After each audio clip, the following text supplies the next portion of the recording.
Olá, meus queridos alunos, tudo certo com vocês? Vamos dar continuidade ao estudo de biologia, conhecer os compostos químicos da célula.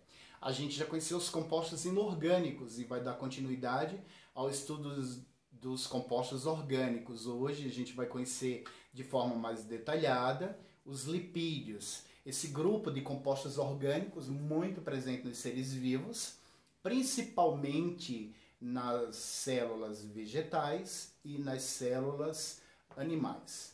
Esse grupo apresenta como características as seguintes: são compostos orgânicos, assim como os carboidratos, que a gente já conheceu na aula anterior.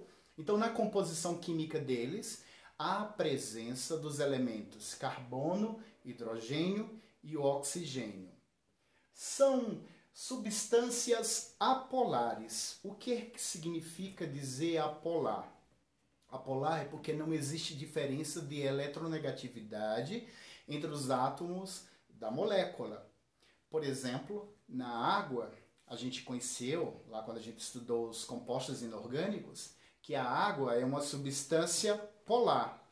Por quê? Porque ela tem um polo positivo e um polo negativo. Então, existe diferença de eletronegatividade. O oxigênio, por exemplo, apresenta carga elétrica negativa e os hidrogênios, cargas elétricas positiva. Nos lipídios, não existe essa diferença. Portanto, se trata de moléculas apolares. Consequentemente, os lipídios, eles não são solúveis na água, então ele não tem afinidade com a água. Substância polar tem afinidade com polar e apolar com apolar, certinho? Então, eles são solúveis em solventes orgânicos. Por que nos solventes orgânicos? Porque esses solventes orgânicos também são substâncias apolares, como exemplo, o álcool, o éter, a benzina. Bom, esse grupo de lipídios apresenta uma série de funções biológicas muito importantes nos seres vivos. Então, são isolantes térmicos. Então, essa função é primordial para a existência de vida. Por quê? Por exemplo, para nós que somos seres homeotérmicos, que a temperatura do nosso organismo ela é constante, então, graças aos lipídios, a gente não vai perder energia do corpo para o meio. Um exemplo muito interessante que acontece com o urso polar, que vive em regiões extremamente frias, abaixo de zero. No período de hibernação, eles estão lá dormindo, mas eles não vão perder energia, vão continuar com sua energia, com a sua temperatura constante, graças ao tecido adiposo, que impede essa liberação de energia do corpo para o meio. Os lipídios são constituintes das membranas celulares. Então a gente vai ver que a gente já sabe que as células apresentam membranas envolvendo as células e que essas membranas são envolvidas, ou melhor, elas controlam o que entra e o que sai. Então elas envolvem, elas protegem. Então, os constituintes da membrana das células são lipídios e proteínas. Então, os fosfolipídios é um grupo de lipídios que formam as membranas celulares. Os lipídios são reserva de energia e reserva muito eficiente. A gente já viu, por exemplo, no grupo anterior dos carboidratos, que eles fornecem energia e que a gente armazena, por exemplo, os animais armazenam o glicogênio, né, no fígado, nos músculos, e as plantas armazenam o amido nas raízes, nas sementes. Nas plantas, o carboidrato é uma reserva de energia eficiente, mas nos animais a reserva mais eficiente são os lipídios, certo? Porque, por exemplo, 1 grama de lipídio, ele tem o dobro da energia que contém 1 grama de carboidrato. Eles participam, os lipídios, da composição dos hormônios. Por exemplo, o hormônio testosterona, o hormônio masculino, tem a presença do lipídio. são impermeabilizantes. Então, em determinadas plantas e animais, existe gorduras, existe uma cera que vai impedir que esses seres percam água para o meio, o que acaba sendo uma função muito importante, principalmente para aquelas plantas de regiões onde tem problemas com água, falta de água, como por exemplo na caatinga. Então isso é uma defesa biológica, não perder água para o meio. E eles participam da fotossíntese. Então, por exemplo, nas algas existe a presença de pigmentos fotossintetizantes, como por exemplo as xantofilas, que variam de coloração entre o amarelo, vermelho, marrom, e esses pigmentos são lipídios que realizam fotossíntese. Classificação dos lipídios. Então a gente vai ver que os lipídios são classificados em 5 grupos, certo?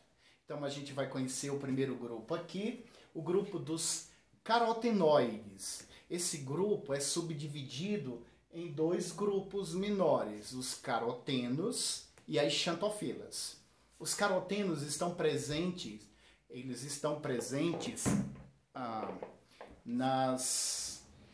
nos vegetais, como por exemplo na cenoura. A coloração alaranjada da cenoura é graças à presença do caroteno.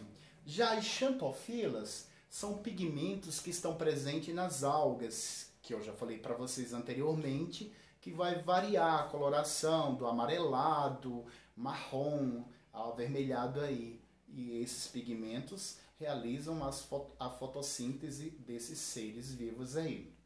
Os carotenos, eles são importantes para a gente, porque é precursor da vitamina A. Faltando essa vitamina A, a gente vai ter problemas na pele, problemas de visão.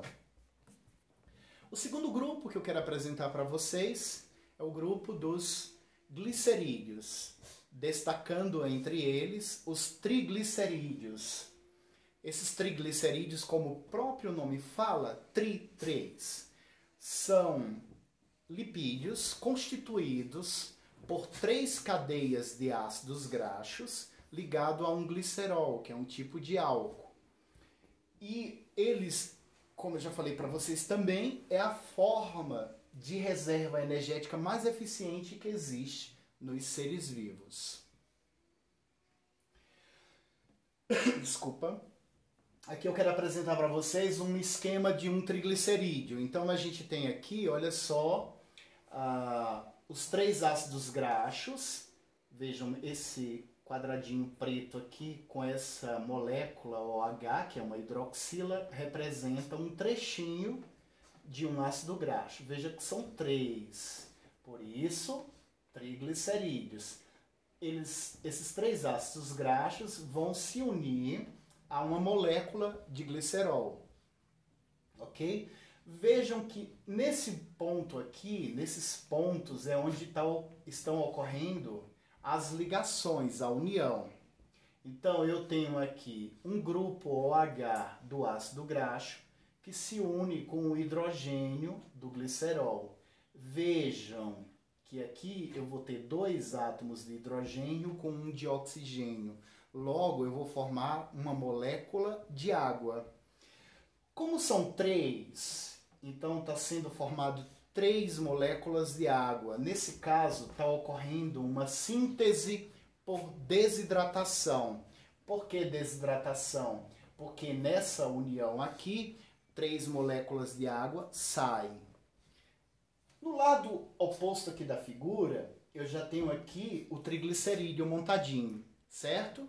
Se eu quiser separá-lo, eu vou ter que trazer de volta, vai ter que entrar aquelas 3 moléculas que saíram. Quando essas moléculas entram, as moléculas de água, então vai ocorrer o quê? Uma hidrólise. Hidro, água, lise, quebra. Então vai ocorrer uma quebra por meio da presença de água. Quero mostrar nessa tabela aqui para vocês os exemplos de triglicerídeos. Então a gente tem aqui o óleo e a gordura. Os óleos que estão principalmente nos vegetais. Então a gente consome esse óleo, por exemplo, óleo de girassol, óleo de milho, azeite de oliva, tudo são óleos, certo? Já a gordura, ela é de origem principalmente animal, elas são de origem animal. Mas existe óleo, por exemplo, de origem animal também, o óleo do fígado de bacalhau, por exemplo. Vejam as diferenças dos dois. O estado físico desses dois representantes aqui, numa temperatura de 20 graus Celsius, o óleo vai estar no estado líquido, enquanto que a gordura vai estar no estado sólido. Faltou os acentos aqui. O tipo de ácido graxo, o óleo, ele é insaturado, enquanto que as gorduras, elas são saturadas. E o que determina essa questão de insaturação ou saturação?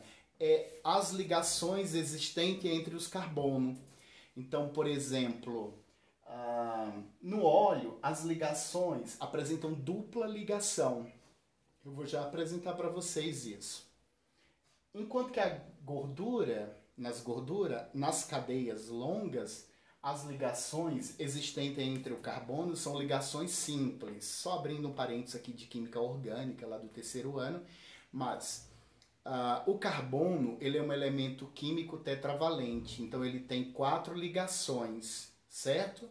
Então a gente vai ver, como eu estou falando de compostos orgânicos, então existe a presença do carbono nessas moléculas aqui.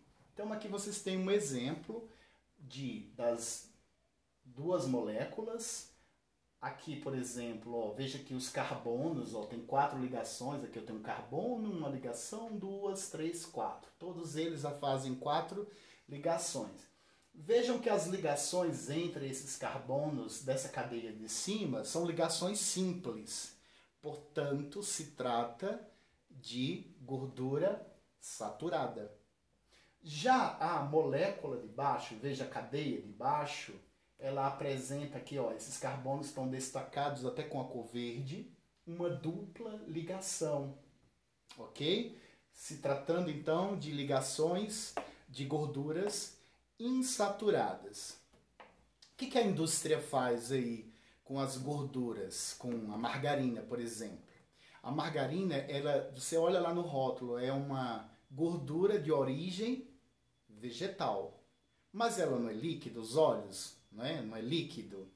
E a margarina não tem um estado físico sólido, certo? Por que ela apresenta esse estado sólido? Porque no processo de industrialização é acrescentado hidrogênio, quebrando essa dupla ligação aqui. Então, nesse caso, por isso se fala de gordura hidrogenada ou gordura trans, que não é uma gordura interessante para a gente, porque elas causam problemas cardiovasculares, como entupimento das artérias, chamada de aterosclerose. Bom, o terceiro grupo de lipídios que eu quero apresentar para vocês são os fosfolipídios. Os fosfolipídios, que eles são constituintes, que eles formam uma membrana da célula. Os fosfolipídios são moléculas bem complexas que apresentam 2 cadeias de ácidos graxos ligados a um grupo fosfato. Essas cadeias de ácidos graxos, elas não têm afinidade com a água, se chama hidrofóbica. Já a cabeça, né, vou chamar assim de cabeça, entre aspas, ela tem afinidade com a água, portanto, essa porção da molécula ela é hidrofílica, tem afinidade com a água. São moléculas anfipáticas. O que quer dizer exatamente isso que eu expliquei para vocês? Uma porção da molécula tem afinidade com a água e a outra não tem. Uma é amiga da água, um lado, o outro não. Vocês vão entender melhor no esqueminha. Então eu tenho aqui, ó, a estrutura de um fosfolipídio. Essa porção arredondada aqui é a cabeça, corresponde à cabeça, entre aspas. Apresenta um grupo fosfato e é esse grupo fosfato que que é polar, que faz com que tenha afinidade com a água. Já essas cadeias longas de ácidos graxos são apolares, então não tem afinidade com a água. Portanto, a cauda, que é representada por essas cadeias, ela é hidrofóbica. Fobia, medo. Medo de quem? Da água. Hidrofílica, filia, amiga. Hidro, água, amiga da água. Então, esse lado aqui tem afinidade com a água, enquanto que esse aqui não tem. Por isso que os fosfolipídios são extremamente importantes na formação das membranas celulares. E aqui eu tenho um trechinho representando um pedacinho da membrana. Vejam que a membrana celular ela é formada por uma bicamada, ou seja, duas camadas de fosfolipídios. Então eu tenho aqui uma camada e uma outra camada. Imagine vocês que isso aqui representa uma membrana de uma célula. Então, dentro da célula, qual é a substância mais abundante? Água, certo? E fora da célula, a gente está falando de seres multicelulares. Entre uma célula e outra existe um espaço. Esse espaço é preenchido por água. Então, tanto dentro como fora da célula existe água. Então, vejam só, essas cabecinhas aqui dos fosfolipídios fica voltada para o lado onde tem água. Enquanto que a cauda, que é hidrofóbica, fica uma protegendo a outra, fica meio que fugindo da água, para não ter contato com a água. Essa é a importância dos fosfolipídios na formação da membrana plasmática. Bom, o penúltimo grupo dos fosfolipídios que eu quero apresentar para vocês são os cerídeos, as ceras, por exemplo, que eu já antecipei para vocês um pouco. As ceras estão presentes, por exemplo, nas pétalas, nas folhas dos vegetais, então elas formam a barreira que impede a saída de água desses seres, o que é interessante nas regiões secas para a economia de água. Nos animais também existe, por exemplo, essa participação na impermeabilização, como por exemplo nas aves tem uma glândula oropigiana, não sei se eu já falei para vocês anteriormente, mas ela impede que a água atravesse, molhem as penas e chegue até a pele. Então evita a perda de água. As abelhas também produzem cera, que na verdade vai ser a matéria-prima para fabricar a colmeia. Veja que a colmeia muitas vezes estão aí na chuva e não vai ter problemas, não vai se dissolver, porque a matéria-prima é de lipídios. A cera do ouvido nossa também acaba sendo uma barreira, né? Uma barreira que vai dificultar a entrada de água, de micro-organismos, por isso que não é interessante usar aqueles bastões, certo? Então a gente tira só o excesso daquela cera. Você não vai colocar aqueles bastões para tirar lá dentro, porque você pode até causar problema, lesão no seu ouvido, tá bom? Por último, os esteroides é o último grupo. Ele abrange várias substâncias, esses esteroides como o colesterol, os sais biliares e certos hormônios do nosso organismo. Então é um grupo muito importante, como por exemplo o colesterol, que ele vai estar presente nas membranas também, juntamente com os fosfolipídios e proteínas. Os sais biliares, que vão participar nos processos de emulsificação de gorduras, até do colesterol, no caso o LDL, que não é o colesterol bom, ele vai participar dessa quebra, e de hormônios, no caso testosterona e estrógeno. O colesterol ele é naturalmente produzido pelo nosso fígado e ele participa da composição da membrana, como eu já falei para vocês. E os esteroides também são precursores dos hormônios, dos testosterona, no caso hormônio masculino, e feminino, no caso estrógeno. Aqui eu queria apresentar para vocês, talvez dando um exemplo de uma forma mais lúdica, mas para que vocês memorizem isso, aprendam direitinho a diferença desses tipos aqui, do LDL e do HDL, que popularmente a gente encontra muito a pessoa falando colesterol bom, colesterol ruim. O fato deles serem classificados como bom, ou colesterol bom ou colesterol ruim, está associado à função que eles desempenham, certo? Então a gente tem aqui o LDL e o HDL. Olha só, o colesterol, a composição química dele é a mesma. O que vai diferenciar é a proteína que ele vai fazer parceria. Se essa proteína, essa lipoproteína for de baixa densidade ou de alta densidade. Se ela é de baixa densidade, então esse colesterol ele é classificado como colesterol ruim. E a de alta densidade, a lipoproteína de alta densidade, é o colesterol bom. Para que vocês diferenciem de uma forma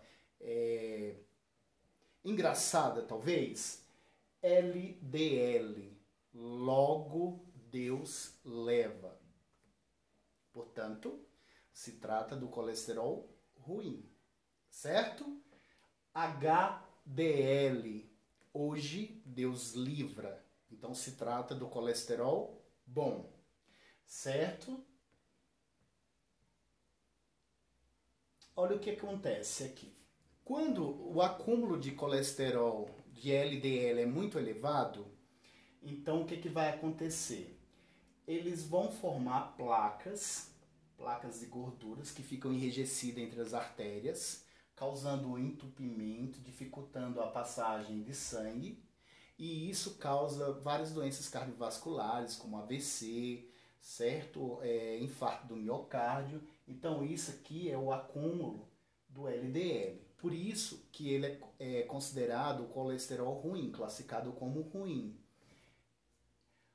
Ambos estão aqui, passando o tempo todo, né? Tanto o LDL quanto o HDL. Agora o HDL, ele tem a função, ele fica tentando remover esse LDL para que ele não se acumule, certo? Então, ele fica levando esse colesterol, o LDL, para o fígado para poder ser dissolvido, ser emulsificado pelos sais biliares. Então, essa questão aí em relação às funções que classificamos ele como o colesterol bom ou como o colesterol ruim.